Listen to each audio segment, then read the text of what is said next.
할렐루야. 오늘은 하나님 앞에 형통함을 입는 원리라고 하는 말씀을 가지고 증거하겠습니다. 성경은 창세기서 41장 38절입니다. 바로가 그의 신하들에게 이르되 이와 같이 하나님의 영에 감동된 사람을 우리가 어찌 찾을 수 있으리요? 이 말씀입니다. 부모의 마음은 그의 자녀들이 아마 어느 부모나 다 자녀들이 형통하고 잘 되어지기를 원할 줄 믿습니다. 아마 하나님도 그의 백성들이 우리 인간과 동일하지 않을까 생각을 해보게 되어집니다. 간혹 신앙생활 하는 사람들을 보게 되어지면은요, 어떤 부유함, 형통함, 이 세상에서 이 잘 되어진다고 하는 것에 대해서 부정적인 반응을 보이는 사람들이 좀 있는 것 같아요. 우리가 신앙 고백할 때에 전능하신 하나님을 믿사옵고 그 외아들 예수 그리스도도 믿사옵고 이는 성령으로 잉태하사 동정녀 마리아에게 나시고 그리고 본디오 빌라도에게 고난을 받으셔서 십자가에 못 박고 죽으시고 그래서 우리의 진정한 그리스도의 신앙은 고난의 신앙, 광야의 신앙, 또 이 아픔의 신앙, 이 배고픔의 신앙을 스스로 받아들이고 인정하는 모습입니다. 그런데 여러분, 우리가 신앙 고백할 때 거기까지만 있는 게 아니죠. 그 예수 그리스도는 다시 죽은 자 가운데서 부활하셨습니다. 여러분, 우리의 신앙이 때로는 부활해야 될 것들이 굉장히 많다고 저는 여겨집니다. 가난에서도 부활해야 되고요. 질병에서도 부활해야 되고요. 삶의 어려움에서도 형통한 은혜를 입어서 할 수만 있다면 이 땅에서 우리 그리스도의 나라와 하나님의 영광을 위해서 삶의 형통함을 가졌으면 좋겠다 하는 생각을 하게 되어집니다. 오늘 본문에 보게 되어지면 이와 같이 하나님의 영에 감동된 사람, 당시에 바로가 요셉을 바라볼 때에 그런 모습이었어요. 저 사람은 하나님의 영에 충만했기에 저렇게 형통한 삶을 살 수가 있구나. 미래를 예견할 수가 있구나. 정말 하나님이 밀어주는 사람이라는 것을 당시 바로와 그의 신하들이 눈으로 보았던 것이죠. 그것은 다른 것이 아니라 하나님의 신이 하나님의 성령의 인도함을 받았기 때문에 요셉이 그런 삶을 살았다고 봐집니다. 그러므로 요셉을 한마디로 표현한다면 하나님의 신에 감동되어 하나님의 영에 인도함 받아 그의 삶의 자욱자욱 하나님의 형통함을 맛보는 그런 인생을 사는 사람이 요셉이었습니다. 그가 여러분 어렸을 때 꿈을 꾸지요. 바로 곡식단이 절하고 해와 달과 별들이 절하는 걸 통하여 미래적 계시를 받습니다. 하나님이 요셉을 통하여서 많은 사람을 살리겠다고 하는 미래적 사인이지요. 바로 무엇입니까? 일찍이 하나님의 영으로 감동되었던 요셉은 바로 비전의 성령, 이 비전의 꿈을 갖고 있었습니다. 그래서 요셉은 그것을 말했고 그것 때문에 바로 형제들의 미움을 받아 바로 형제들의 요셉을 죽이고자 해서 그를 죽음과 같은 구덩이에 던지죠. 바로 거듭남의 성령이죠. 하나님은 바로 이 요셉을 삶에 거듭나고 오직 하나님만 의지하기 위해서 사실 부모와 그 피를 나는 형제들조차도 사실은 더 의지하지 못하도록 하기 위해서 그에게 그런 어려움을 갖게 했습니다.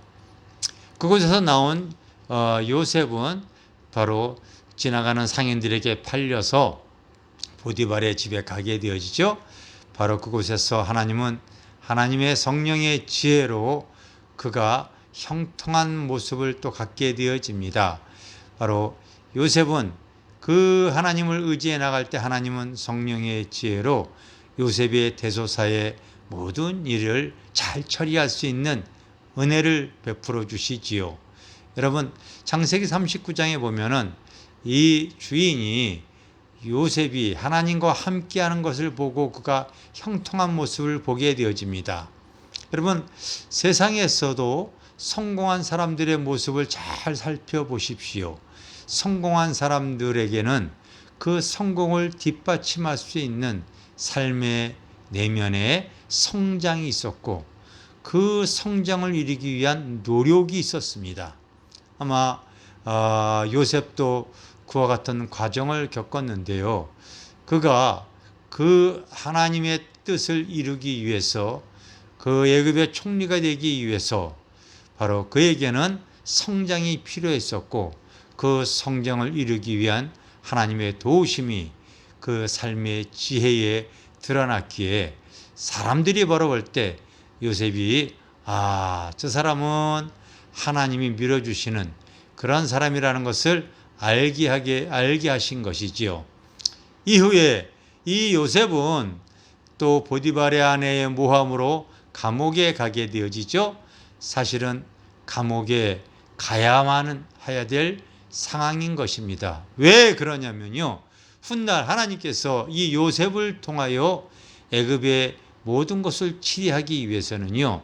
보디발의 집에서는 바로 모든 실물 경제를 배울 수 있는 바로 그 학습 시간이 필요했었고 또 감옥에서는 이 정말로 세상적으로 안 좋은 사람들을 잘 치리할 수 있는 정치적인 능력이 또 필요했어요.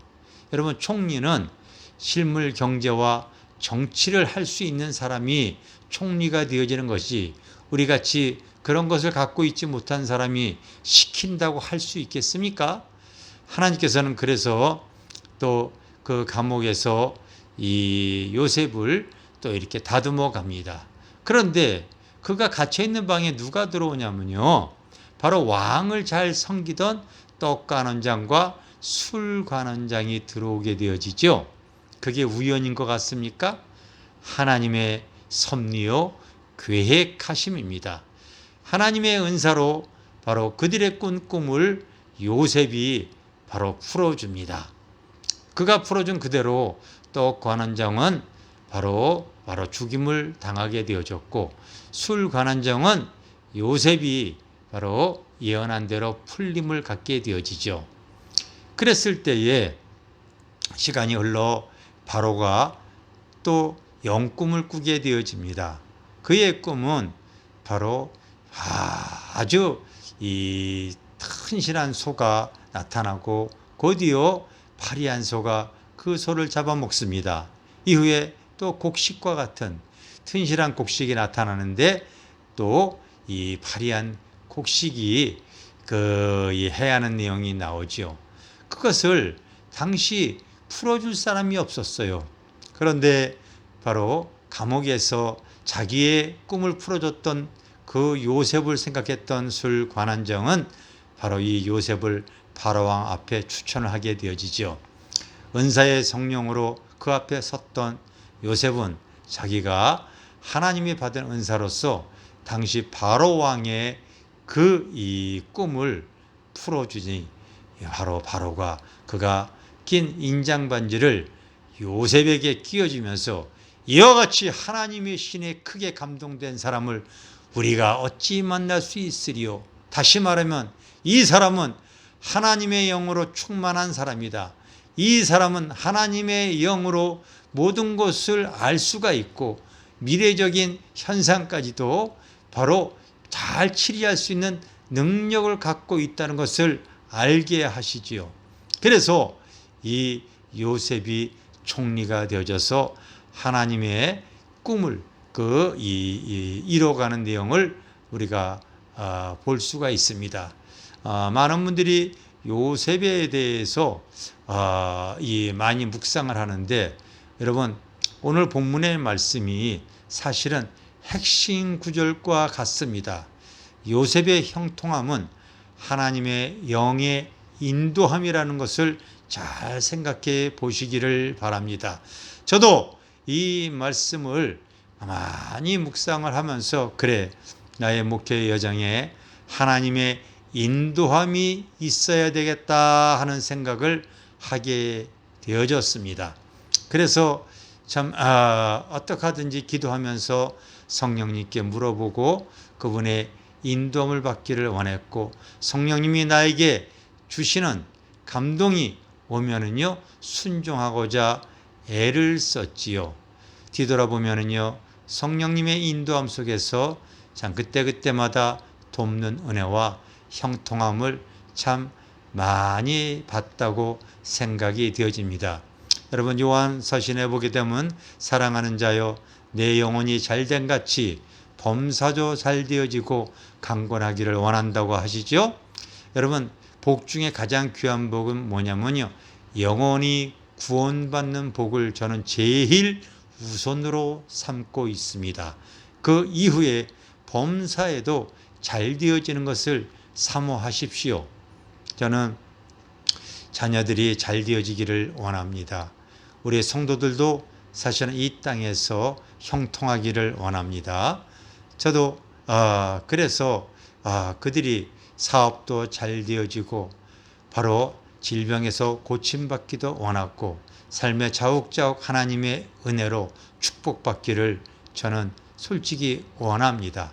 그렇게 해서 예수 때문에 복받았고 예수 때문에 하나님의 나라에 확장할 때 물질도 사용할 수가 있고, 또 예수로 말미암아 하나님의 어떤 그 형통함으로 말미암아 하나님의 은혜를 드러낼 수 있다면은 그것이 복이 아니고 무엇이겠습니까?